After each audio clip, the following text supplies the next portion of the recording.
What's my favorite song? Decision 2010 is here again. 5 more months of the animation and the song. Everything.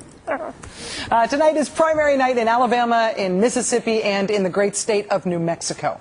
In Alabama, Democratic Congressman Arthur Davis is vying to be Alabama's first African-American governor.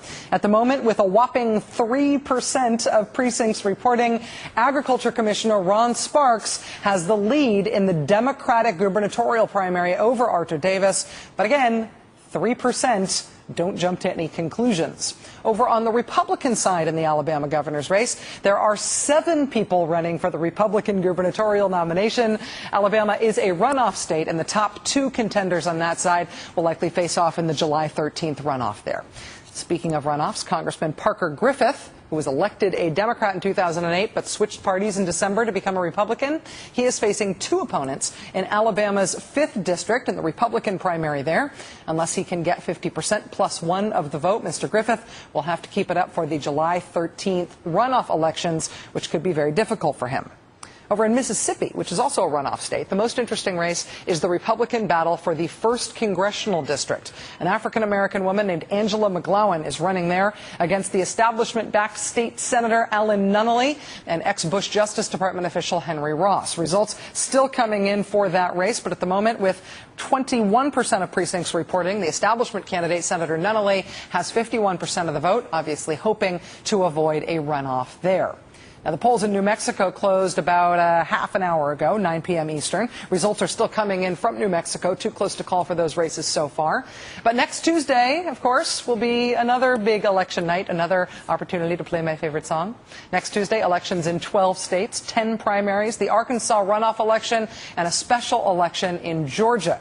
Those results will come with analysis, experts trying to extrapolate what they mean for November.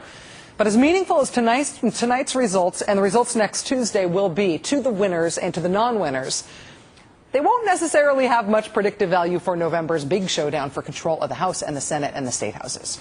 We like to extrapolate from storylines that we like. We like to downplay the storylines that we don't like. But honestly, when you look at the predictive value of primaries, it sort of comes down to turnout. Voter turnout is the one that actually sort of can foretell the midterm results. Which party's base was more motivated to actually show up on primary night? That party could have an advantage come fall when the chips are really down. And turnout numbers take time to determine.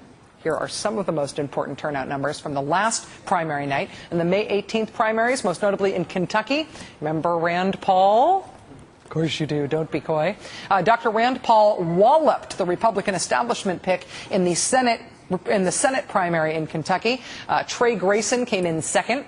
For all the election night coverage and even the coverage that followed, the voter turnout numbers suggest something rather more important about those Kentucky Senate races. The loser of the Democratic Senate primary, the loser on the Democratic race, got more votes than the winner of the Republican race. Rand Paul won his primary over Trey Grayson with just under 207,000 votes. Lieutenant Governor Dan Mongiardo had 225,000 votes, and the Democratic winner, the Kentucky Attorney General Jack Conway, had 229,000 votes. So more Democratic voters than Republican voters decided to show up and vote, despite there being a lot more national attention to the Republican race. That's interesting. So we will keep an eye on all the races tonight, and for the rest of the primary season, we will also keep track of who turned out in what numbers, which may actually be the most important thing that happens on these exciting Tuesday nights.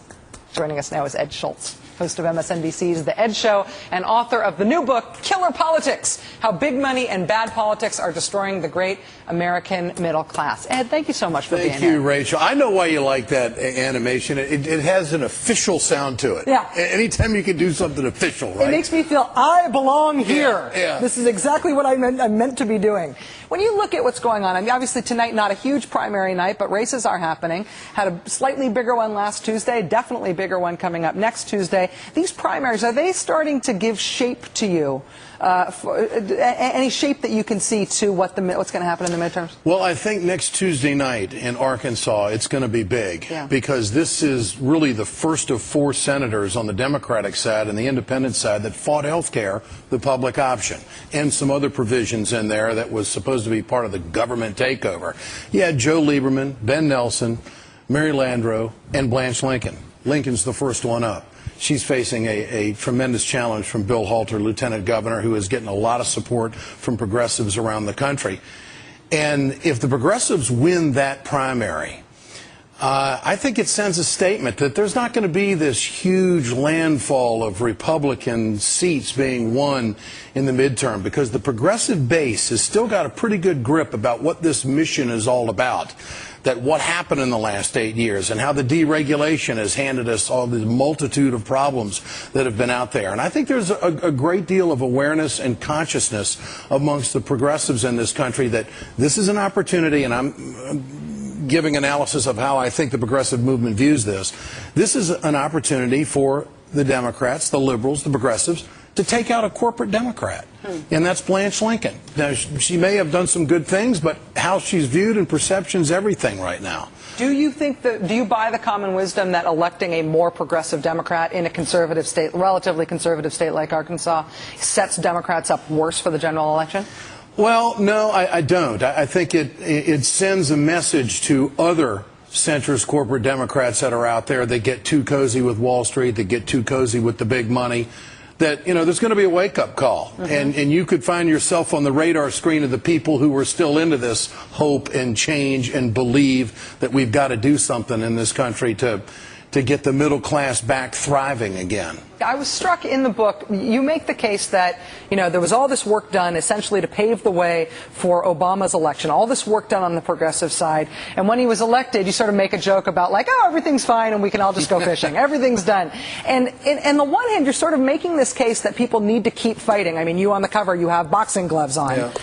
On the other hand, I think you sort of, in the book, in a lot of different ways, document that liberals really still are fighting, that people haven't been back on their heels and resting and demoralized by the fact that politics is still difficult. We're not afraid to throw our folks under the bus. I mean, if they don't do what they said they were going to do when they're running, and I think that really is the difference between the progressive movement and the conservative movement in this country. I mean, the conservatives, okay, they all line up for the good of the order. What I think Democrats are doing right now, the ones that I describe and write about in the book, are ones that are bound and determined. I mean, we're at a very crucial point in this country's history. We're either going to do this or we're not.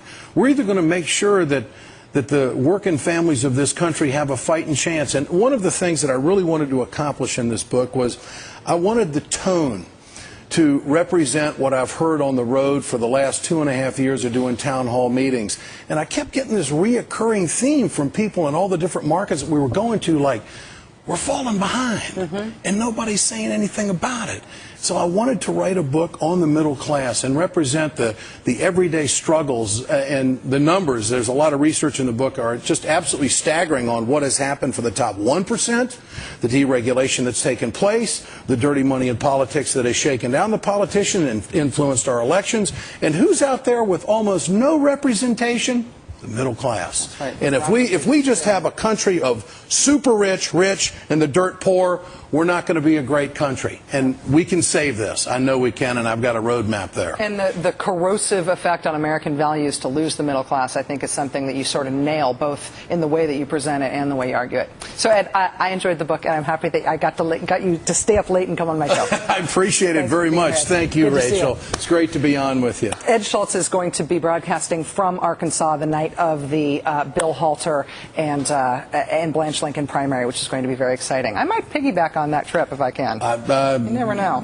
Arkansas is a wonderful place. Little Rock will be there next Tuesday night. Excellent, Ed. All right, Killer Politics, How Big Money and Bad Politics Are Destroying the Great American Middle Class is the name of Big Ed's new book. All right, still ahead, how should politicians who misrepresent their military careers be punished? Fine and imprisonment, thundered conservative Utah Senator Orrin Hatch, unless it's a Republican caught fudging his record, and then it's sort of a stern talking to, pat on the back for creativity maybe.